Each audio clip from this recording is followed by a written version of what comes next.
Hello, I'm Vaughan Jones. You're watching The Context on BBC News. This is, without a doubt, the deadliest missile strike that Ukraine has seen for more than a year.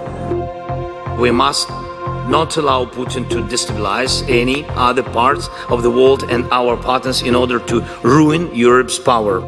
Since June 4th alone, the Ukrainian army has lost over 90,000 men. These are irrecoverable losses.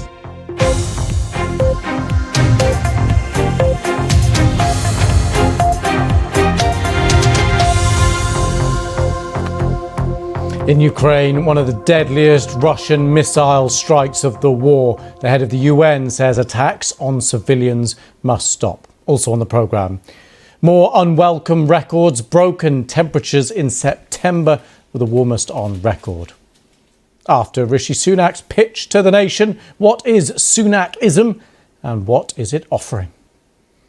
And retain and explain is the advice. We'll look at the new government guidance on what to do with controversial historical statues.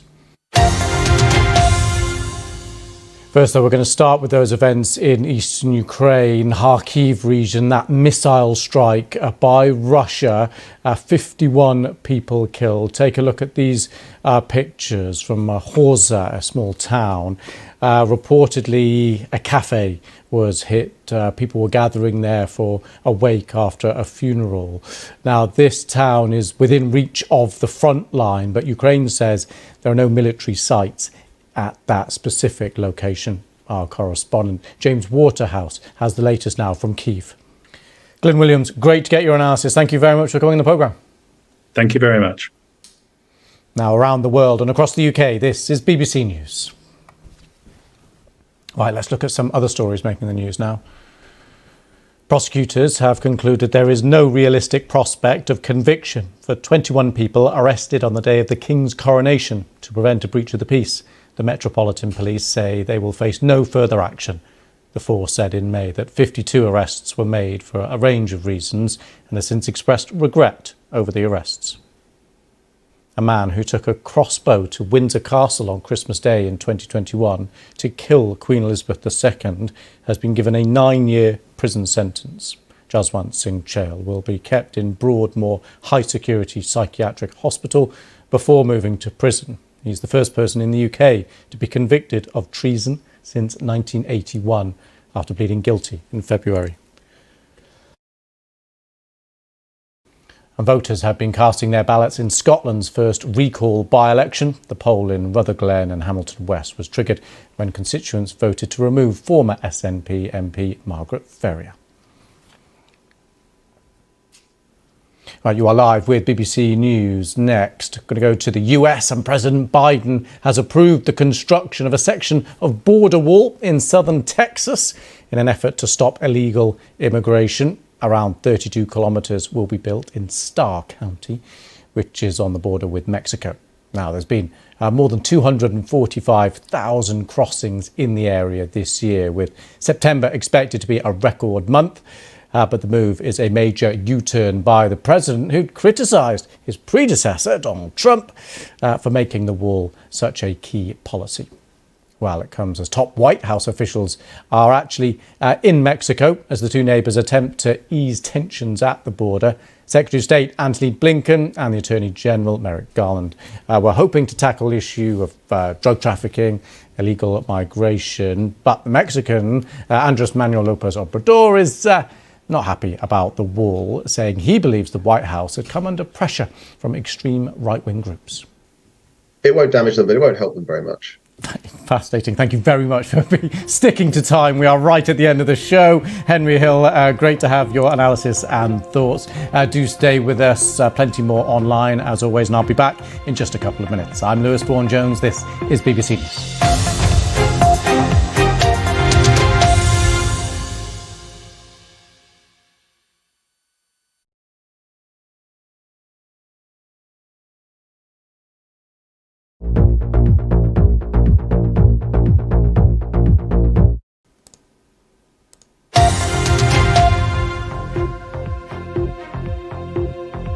A Global temperatures hit record levels in September as scientists call for stronger action to cut greenhouse gas emissions.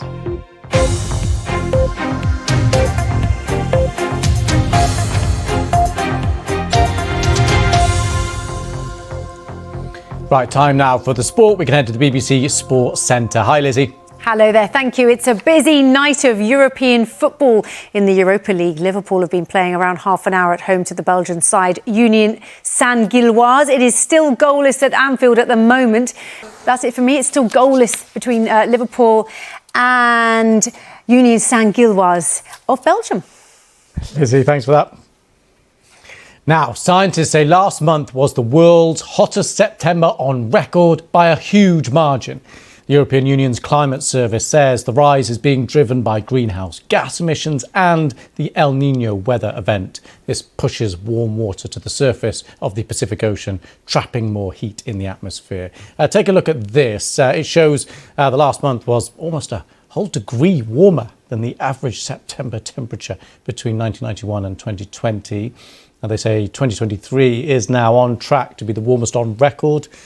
The data from the Copernicus Climate Change Service shows that the month had the biggest jump from the long-term average in records dating back to 1940.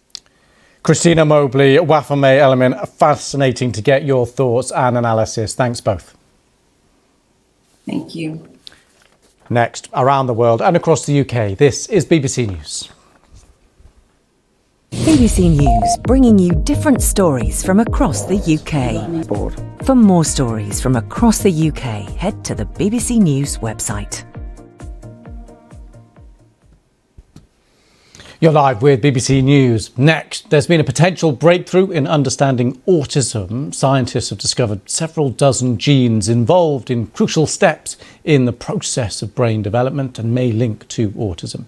Here in the UK, government surveys last estimated that around 1 in 100 people are autistic. In the US, that rises, with autism affecting about 1 in every 36 Americans. So what do we know about this study? Well, joining me now is Sergiu Pasca, Stanford University professor, and thankfully one of the leaders of the study. Thank you very much for coming on the programme. Well, thank you so much for having me. So just talk us through the headlines. What have you found? Right, before I go, I want to remind you of our main story this hour. We're still learning details of that horrendous attack in Ukraine, in the Kharkiv region. These are the pictures that we have, the rubble there. We know that 51 people were killed. That makes it one of the largest single loss of life certainly of the war in any one single attack. It's been condemned by the UN, condemned by Volodymyr Zelensky. It happened at about 1:15 this afternoon in a small town. People were gathering after a funeral for a wake, actually, and they were all in the same location, which potentially leads to the explanation of why so many people were killed in this single attack. Ukraine saying that there's no military target in this town, but that town is within striking distance of the front line of the conflict there. Do stay with us, plenty more details to come. I'm Lewis Vaughan-Jones. This is BBC News.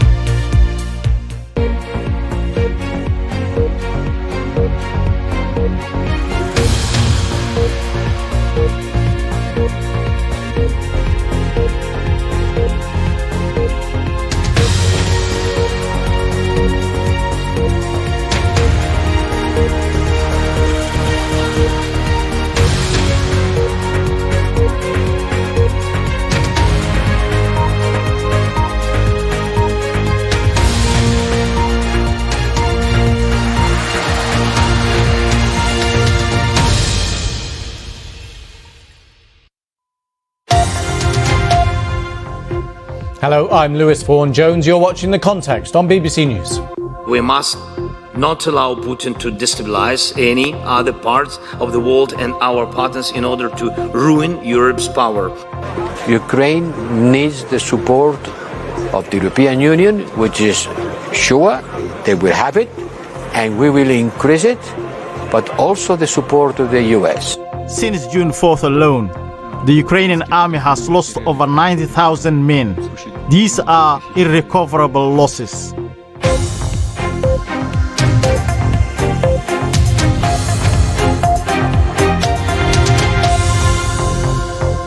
In Ukraine, one of the deadliest Russian missile strikes of the war. The head of the UN says attacks on civilians must stop. Also on the programme, European leaders meet in the Spanish city of Granada, with Ukraine and migration on the agenda. More unwelcome records broken. Temperatures in September were the warmest on record. And the boards and the bard, how a theatre thinks it's found a stage where Shakespeare himself performed. Joining me to discuss all this is Natalie Tocci, Director for the Institute of International Affairs in Rome, and also a little later, Miles Taylor, formerly Chief of Staff at the US Department of Homeland Security. We will be saying hello to both properly a little later. First, though, we're going to start in Ukraine because Ukraine says a Russian attack on a village in the east of the country has killed at least 50 people. That would make it the deadliest missile strike in months. Officials said a cafe and a shop were hit in the village of Horoza, and a 6-year-old boy is said to be among the dead. There's been intense fighting in the region in recent weeks, with Russia attempting to recapture territory it lost last year. This latest Russian attack took place in the middle of the day as European leaders were meeting in the Spanish city of Granada, with Ukraine one of the big issues being discussed. President Zelensky made a point of being there in person, and he asked European leaders for more air defence missiles and said other countries could thank Ukraine for protecting them from Russian aggression. Now, around the world and across the UK, this is BBC News. Right, let's look at some of the stories making the news now. Prosecutors have concluded there is no realistic prospect of conviction for 21 people arrested on the day of the King's coronation to prevent a breach of the peace. The Metropolitan Police say they will face no further action. The force said in May that 52 arrests were made for a range of reasons, has since expressed regret over the arrests. A man who took a crossbow to Windsor Castle on Christmas Day in 2021 to kill Queen Elizabeth II has been given a 9-year prison sentence. Jaswant Singh Chail will be kept in Broadmoor High Security Psychiatric Hospital before moving to prison. He's the first person in the UK to be convicted of treason since 1981 after pleading guilty in February. And voters are heading to the polls in Scotland's first recall by-election. The ballot in Rutherglen and Hamilton West was triggered when constituents voted to remove former SNP MP Margaret Ferrier. Right, you are live with BBC News. I'm Lewis Vaughan-Jones. Thanks very much for your company. Next, we're going to head to the US-Mexico border because Mexico's president has criticised the decision to build new sections of wall at the US border. President Biden approved the construction of a section of border wall in southern Texas in an effort to stop illegal immigration. Around 32 kilometres will be built in Starr County, which is on the border there. There have been more than 245,000 crossings in the area this year. But the move is a major U-turn by President Biden, who'd criticised his predecessor for his policy on the wall, of course. Donald Trump posted that he will await Joe Biden's apology. Well, the timing is not ideal. It comes as top White House officials are in Mexico as the two neighbours attempt to ease tensions on the border. The Secretary of State Antony Blinken and Attorney General Merrick Garland were hoping to tackle the issues of drug trafficking and illegal migration. OK, interesting. Miles Taylor, former Chief of Staff at the US Department of Homeland Security, and also Natalie Tocci, Director of the Institute of International Affairs in Rome. Thank you both very much. Half their job is done. They will be back with me for the next half hour too. I just want to mark your card. We have this live feed. We are expecting to hear from Antony Blinken, US Secretary of State, coming up, and also Mexican counterpart there too as well, talking, we're going to assume, about what Miles was mentioning there, trying to tackle some of those underlying longer term potential measures to try and get a grip of that issue. Do stay with us. I'm Lewis Vaughan-Jones. This is BBC News.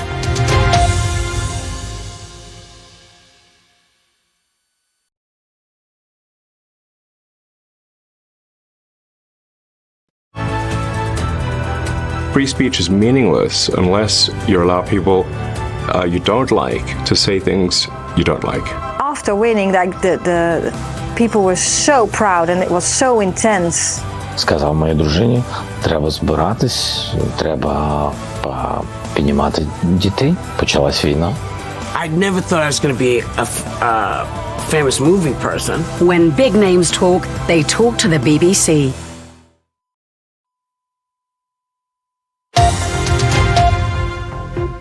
Hello, I'm Lewis Vaughan-Jones. You're watching The Context on BBC News. Global temperatures hit record levels in September. One scientist described the rise as gobsmackingly bananas.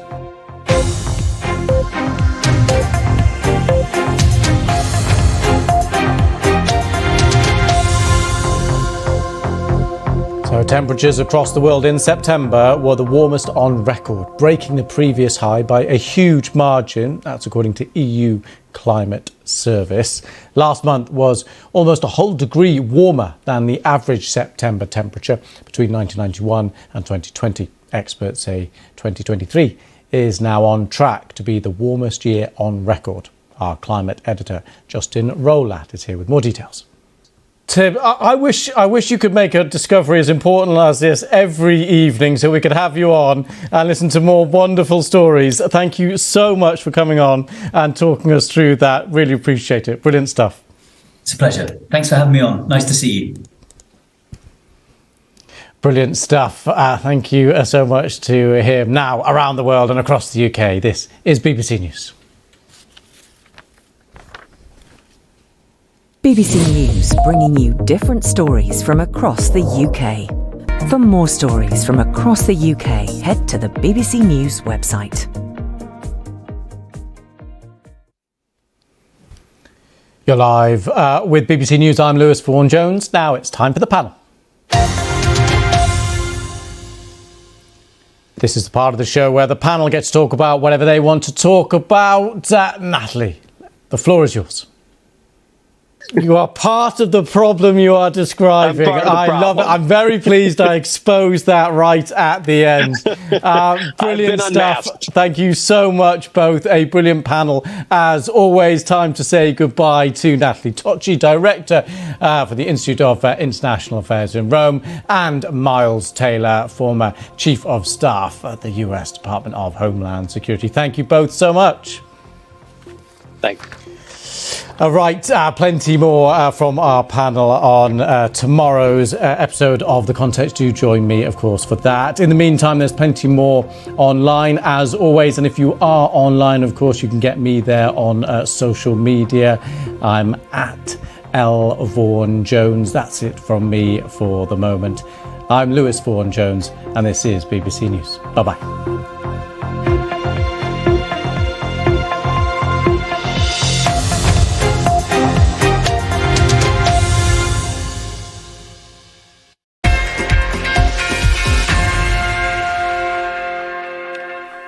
Hello, good evening. I'm Lizzie Beamer-Hughes here with your latest sports news, and it's another busy night of European football. We're starting with the Europa League, where Liverpool have just gone 2-0 up against the Belgian league leaders Union Saint-Gilloise. It took Liverpool a little while to get. That's it. You're up to date with all the sport.